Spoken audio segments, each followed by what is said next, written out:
Yap, selain timah, Belitung juga punya komoditas perkebunan andalan. Salah satunya lada. Di area seluas 7 hektar atau seukuran 10 lapangan sepak bola ini, setidaknya ada 10.000 pohon lada loh. Masa panen lada rata-rata 2 kali dalam setahun. Mari kita petik buahnya yang sudah matang. Buah lada yang siap panen terlihat dari warnanya yang kemerahan seperti ini. Itu, metik saham masak ya. Karena pohonnya tinggi, kami harus dibantu dengan tangga. Ayo, kita kumpulkan semua ladanya. Wah, ternyata hasil petik Raju dan Leo banyak juga. Banyak ini lah, yuk kita ke sana.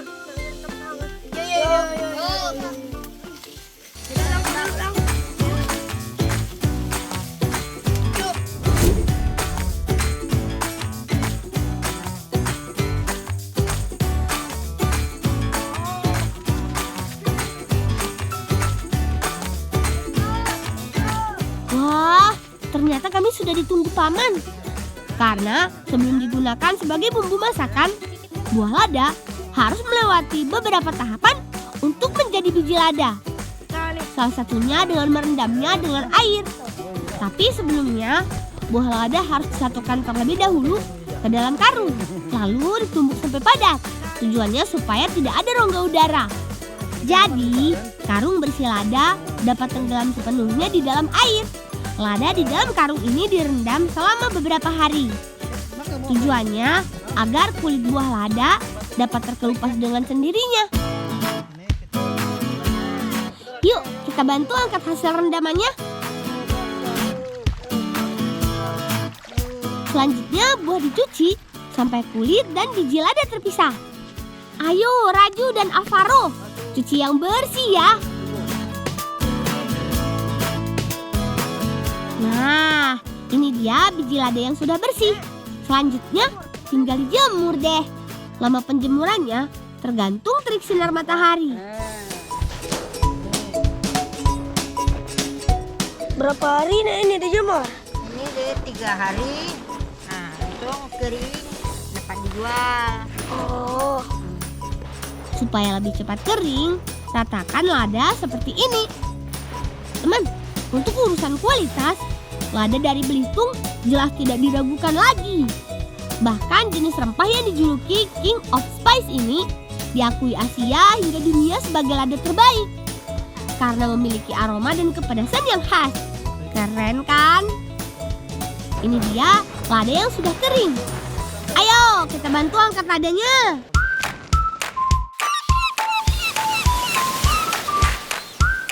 Kami akan membantu paman di laut. Kami mau mencari ketam atau sebutan untuk rajungan di sini. Siapkan umpan ke dalam bubunya. Yap, bubu ini adalah perangkap dari jaring. Setelah potongan ikan ditaruh, tutup bubu, lalu turunkan ke dasar laut. Setelah semua bubu turun, sekarang saatnya kami mengambil bubu yang sudah ditaruh semalaman di dalam laut oleh paman. Ayo, tarik tali pelampung bubunya kawan. Dapat! Ini dia ketam yang kami cari. Lumayan besar-besar kan? Ketam biasa hidup di dasar laut. Berbeda dengan kepiting, cangkang rajungan memiliki corak. Selain itu, bagian kaki serta cabitnya juga berwarna kebiruan.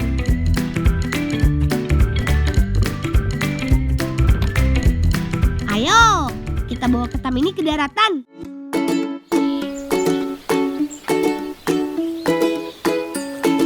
Bang, ketam rebus ya. Iya, Mak.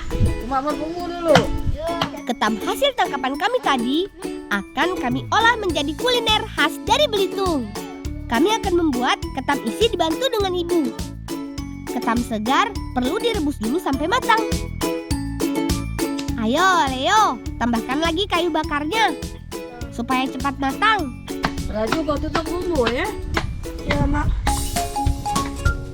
Selagi aku merebus ketam, Raju dan Alvaro membantu ibu menyiapkan bumbunya dulu. Untung saja aku masih menyimpan lada yang diberi pamanku tadi. Selain memberikan rasa pedas dan gurih, lada juga dapat mengurangi amis pada daging ketam. Ayo Raju, tumbuk sampai halus ya. Cangkang ketam mulai berubah warna tuh. Tandanya sudah mulai matang nih. Loren, Pak. Ketam yang sudah matang perlu dikupas cangkangnya, lalu diambil isi dagingnya seperti ini. Eits, cangkangnya jangan dibuang ya, karena akan digunakan kembali untuk wadah isian daging nanti.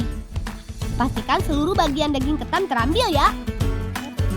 Jangan lupa ambil di bagian capitnya juga, Raju. Daging sudah terkumpul.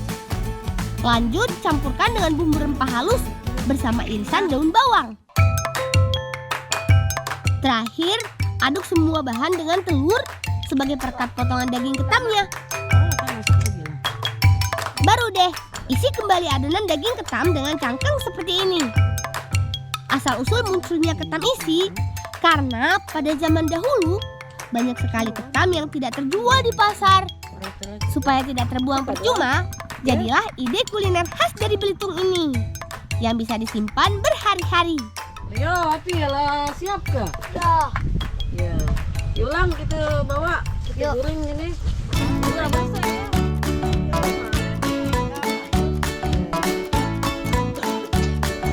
Ketam isi selanjutnya digoreng.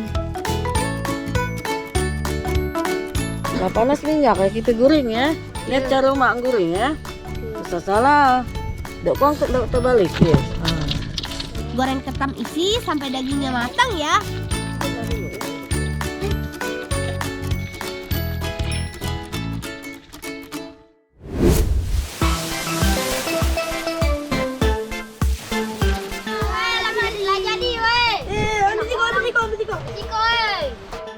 Ini dia, ketam isi khas dari Belitung. Gak sia-sia deh, meskipun proses masaknya cukup panjang, terbayarkan dengan rasanya yang lezat.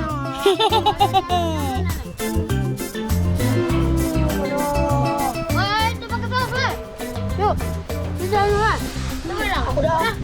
Udah. Mana?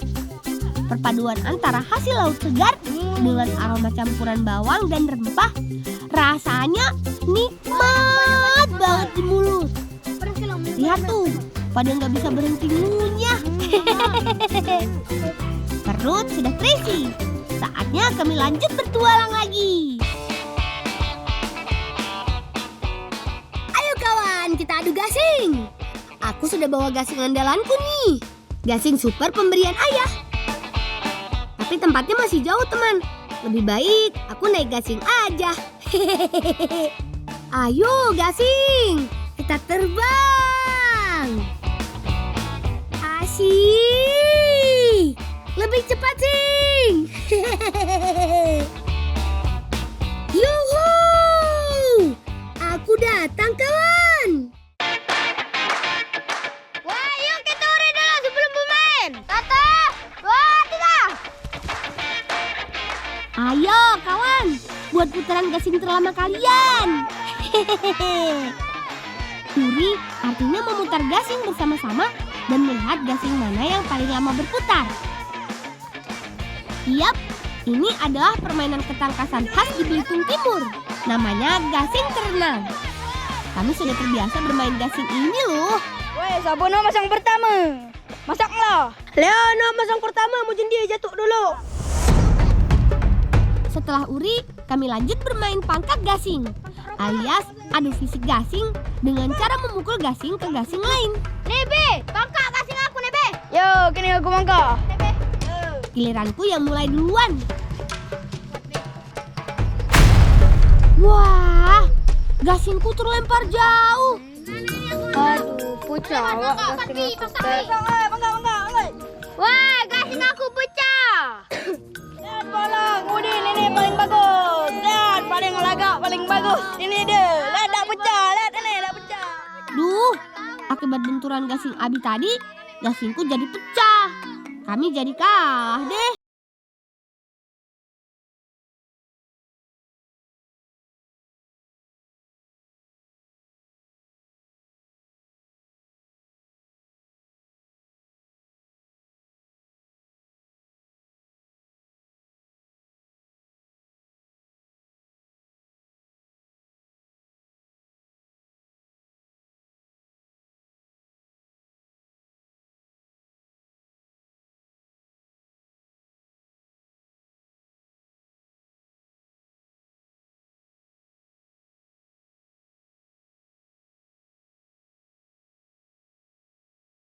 Pak Long, itu ke Pak Long? Hah? Batang gede. Oh iya itu batang itu mual kuang itulah gede kalian. Yuk kita lihat sama-sama. Daripada setelah kita impor. Akhirnya kami menemukan batang pohon pelawan yang tepat. Walau batangnya tidak terlihat tebal dan besar, namun kayu pelawan terkenal sebagai kayu yang sangat kuat. Butuh waktu dan tenaga supaya batang pelawan ini jatuh, teman. Ayo, Paman, semangat! Ayo, kawan, kita bantu Paman menarik batang pohon pelawan ini.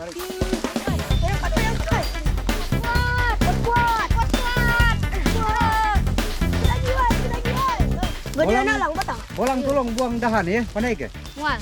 Buang dahan. Sekarang. Supaya mudah dibawa, bersihkan dulu sisa dahan pada batangnya. Panjang batang dipotong sesuai ukuran yang diinginkan. Dari suaranya sudah terdengar jelas kan kalau kayu pelawan ini padat dan kuat. Lang, kayu ini bagus nih dan buat gasing, Lang.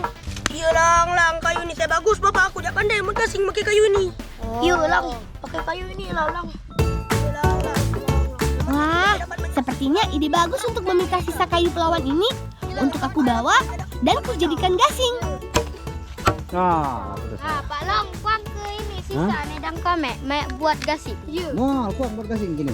Pukul biar ini palong potong dulu ini. Apa dahan. Kita boleh. Asik! Terima kasih, Paman. Akhirnya aku punya pengganti gasing yang pecah. Ayo, kawan, bantu Paman membawa potongan kayu pelawan ini.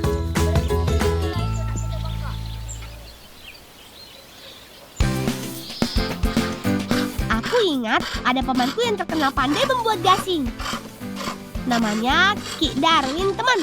Ia adalah salah satu perajin gasing terenang di desaku. Gasing terenang terbuat dari kayu padat yang dipahat sampai membentuk bulatan yang diinginkan. Ini Ki, aku neng ngulukan biak-biak nak buat gasing. Niki, aku ada mau kayu dari hutan, Teh. Bisa nebangkan Pak Long, Teh. Oh iya, batang pelawan ini bagus Bolang. Yuklah, mual ini kuang kita buat. Aku potong dulu kayu pelawan ini.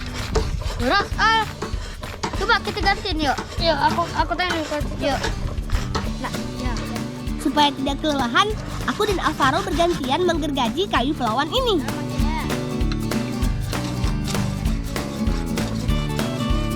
Akhirnya berhasil terpotong juga. Ini Ki. Batang Inilah bagus, sudah putus. Selanjutnya, bersihkan kayu dari kulit luarnya. Beri potongan ke dalam pada kedua ujung kayu dulu seperti ini. Karena hanya bagian tengahnya saja yang akan dibentuk bulatan menjadi gasing. Lalu pasang potongan kayu ini pada alat bubut. Alat bubut ini memang dibuat khusus untuk memahat gasing loh. Potongan kayu diputar dengan gerakan kaki naik turun seperti ini. Lalu arahkan alat pahat sesuai dengan bentuk yang akan dibuat. Kelihayan Ki Darwin membuat gasing memang tidak diragukan lagi, teman. Tuh, lihat. Hasil pahatannya pelan-pelan mulai membentuk wujud gasing. Tidak butuh waktu lama, teman. Gasing terenang baruku sudah jadi. Asik. Bolang, gasing kau laudah ini. Bagus nolong. Iya. Kasih enak. Iya, Ki. Sama-sama. Bolang bau Ki pada dengan main gasing dengan kami. Kan gasing kau kemari lah pecah. Nih aku ada ganti baru. Emang batang apa? Batang pelawat nih keras. Iya, kini kita nengok. Siapa paling kuat? Ya, ini tong yang kulit yang ketiga ya. Ayo, kita mulai dari bermain uri gasing ya. Kira-kira gasing mana ya yang paling lama berputar?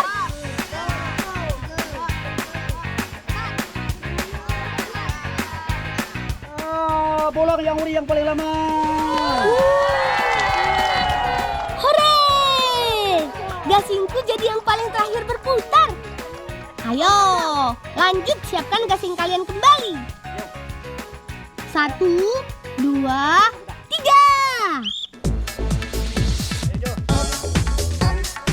Pada permainan pangkak gasing, Setiap pemain bergantian saling adu fisik gasing. Butuh kekuatan juga ketepatan dalam menempatkan gasing, supaya gasing lawan terpental dan gasing kita tetap berputar. Terus bergantian sampai dengan pemain terakhir. Dan sekarang giliranku. Yeay!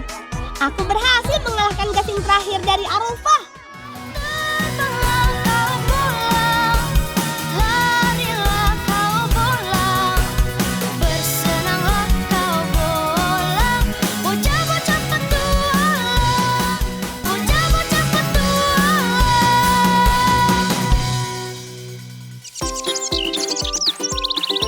Teman, ngebola bersama kami di Bangka yuk!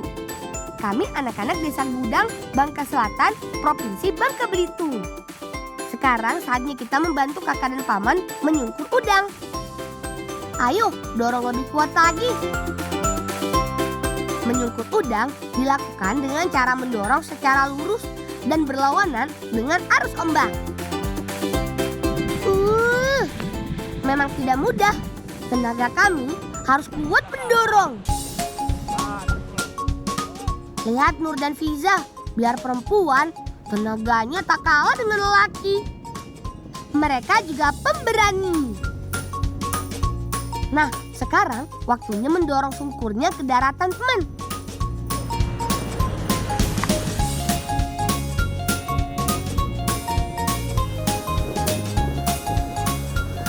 Alam buka tali, Alam. Alam buka tali, Alam. Wow. Akhirnya kami dapat udang sungkur yang kami cari. Teman di rumah tahu nggak? Udang sungkur sangat cocok dibuat terasi.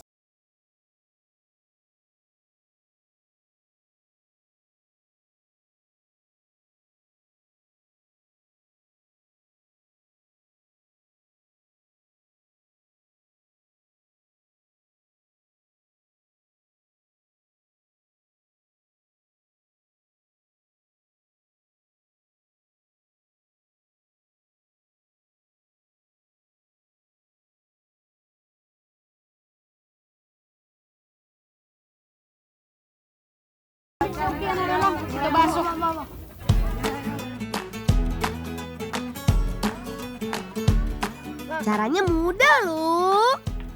Cuci bersih semua udang hasil menyungkur tadi. Nah Bu, bola udang nih. Beri garam, lalu tiriskan. Garam ini berfungsi sebagai pengawet. Pemberian garam ini sangat penting dalam pembuatan terasi loh teman. Makanya, meskipun hanya terbuat dari udang segar dan garam, terasi Bangka tidak berbau busuk dan awet tahan lama. Apa nih kenalan? Suroye Kuaraya. Oh. Kuaraya. Setelah itu, tumbuk sampai halus menggunakan lesung. Terasi Bangka terkenal enak karena terbuat dari udang sungkur atau rebon segar tanpa campuran ikan. Udang yang dipilih benar-benar kualitas udang yang bagus. Selain itu, istimewanya terasi Bangka, baunya tidak terlalu menyengat, sehingga disukai banyak orang.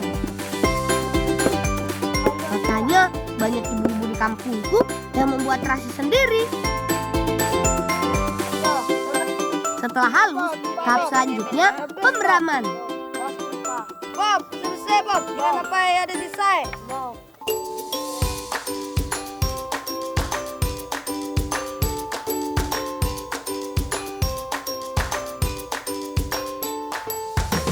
Seperti ini jadinya tumbukan udang sungkur yang sudah diperam selama 2 hari.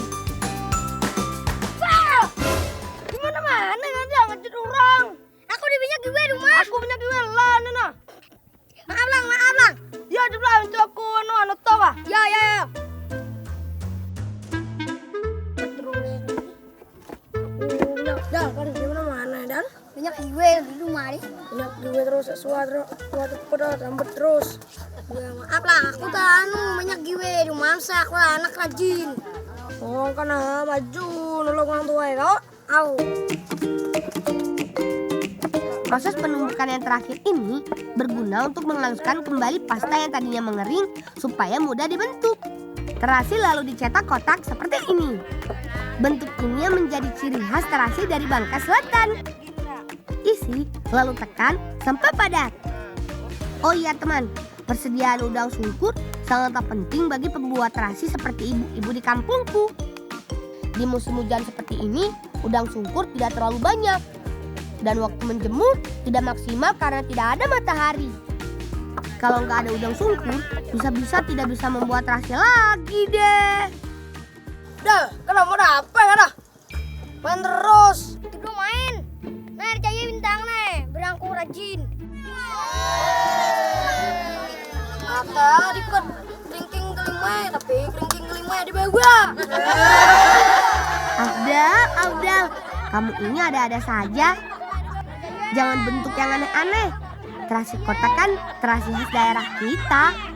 Kalau dibentuk aneh-aneh, nanti tidak ada cirinya lagi deh. Gimana teman? Sudah tahu kan cara membuat terasi? Coba tanya ibu di rumah. Makanan kurang lengkap tanpa tambahan terasi.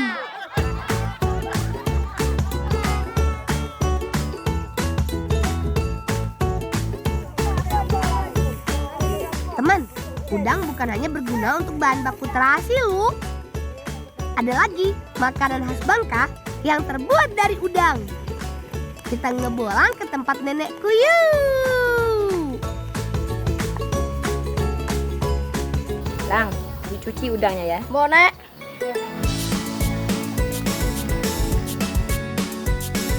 Ini dia tempat pembuatan pantiau milik nenekku. Campur tepung beras dan tepung terigu. Jangan lupa tambahkan garam. Tuangkan sedikit demi sedikit air. Aduk terus sampai tepung berubah agak cair. Tinggal masukkan deh pewarnanya. Merah, kuning, hijau. Jangan lupa. Jadi adonan pantiaunya. Sebelum masuk ke proses pengukusan, loyang harus diolesi minyak terlebih dahulu supaya nggak lengket. Sip, tuangkan adonannya. Tipis-tipis saja ya teman, seperti ini. Waktunya mengukus adonan. Masukkan loyang kecil paling bawah, disusul loyang yang lebih besar. Begitu seterusnya sampai 3 tingkat. Tutup agar kukusan cepat matang. Sambil menunggu matang, kita buat bumbu kuahnya terlebih dahulu yuk. Rebus udang sampai menjadi kaldu udang.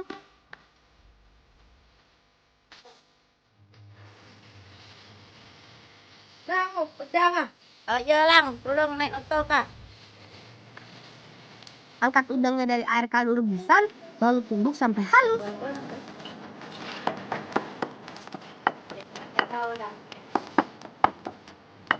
Untuk bumbunya, kupas bawang merah dan bawang putih. Tumbuk sampai halus keduanya dan tambahkan sedikit sahang atau merica. Campur tumbukan udang dengan bumbu halusnya.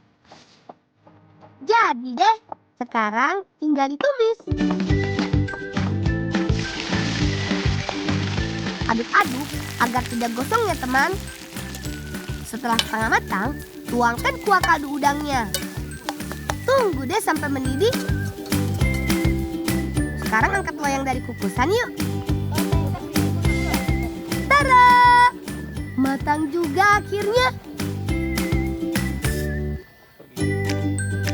Ambil adonan yang sudah matang dari loyang dan letakkan di atas daun pisang supaya tidak lengket. Gulung secara perlahan dan potong tipis-tipis.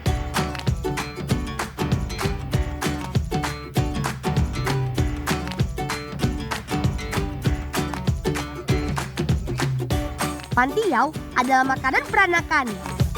Muncul dari budaya Tionghoa yang ada di Pulau Bangka. Di Pulau Bangka memang hidup beragam etnis yang rukun damai teman. Cantik sekali. Setelah semua diiris tipis, tinggal kita susun saja di atas daun mangkok. Tara! Pantiau khas Bangka siap disajikan saat ritual adat ketupat gong.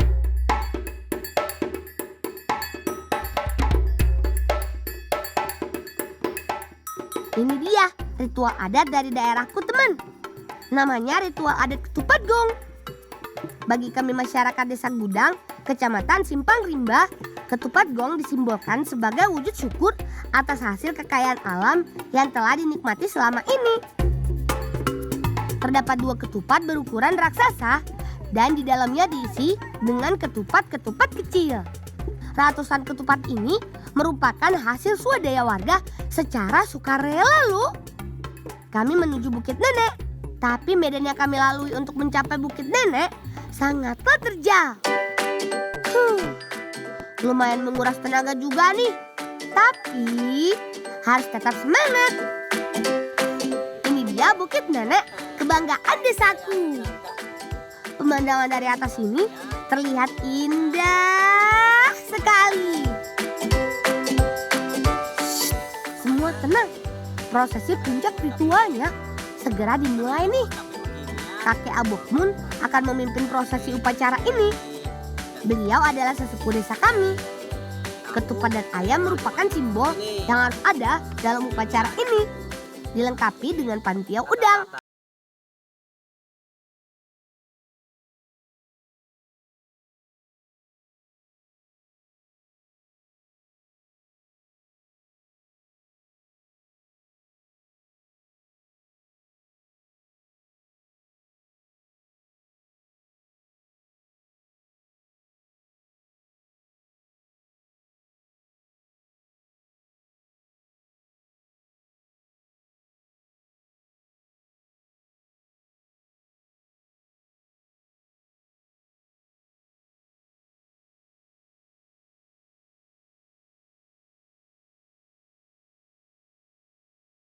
Dan bergerilya di Bukit Nenek dan sekitarnya. Nah, itu dia sekilas tentang sejarah Bukit Nenek ini, teman.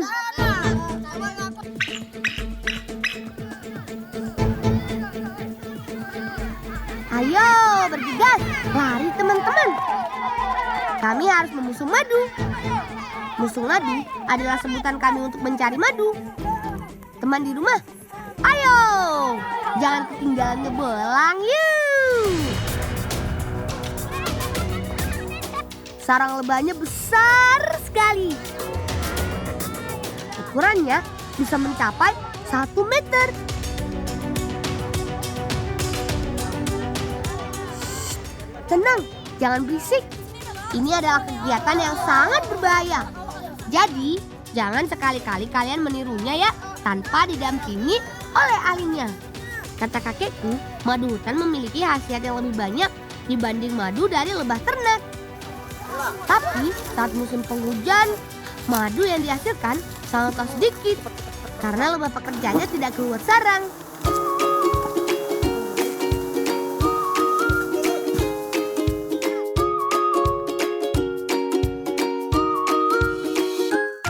Tada! Seperti inilah sarang madu yang kita dapatkan, teman-teman. Besar sekali bukan?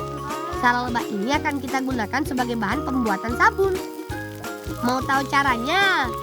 Yuk, bantu kami, teman.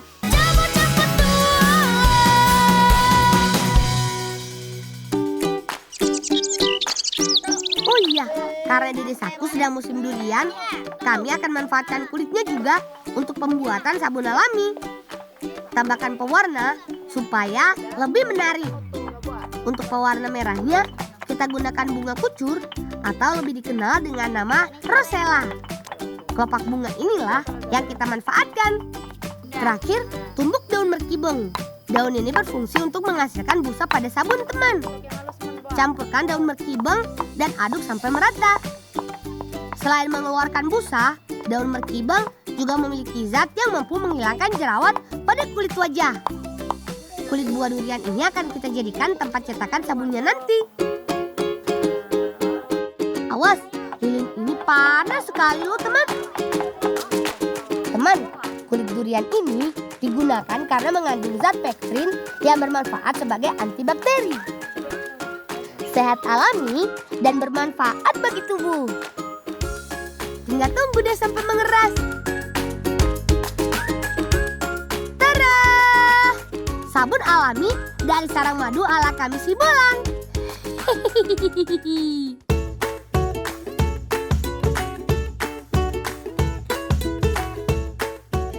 segar.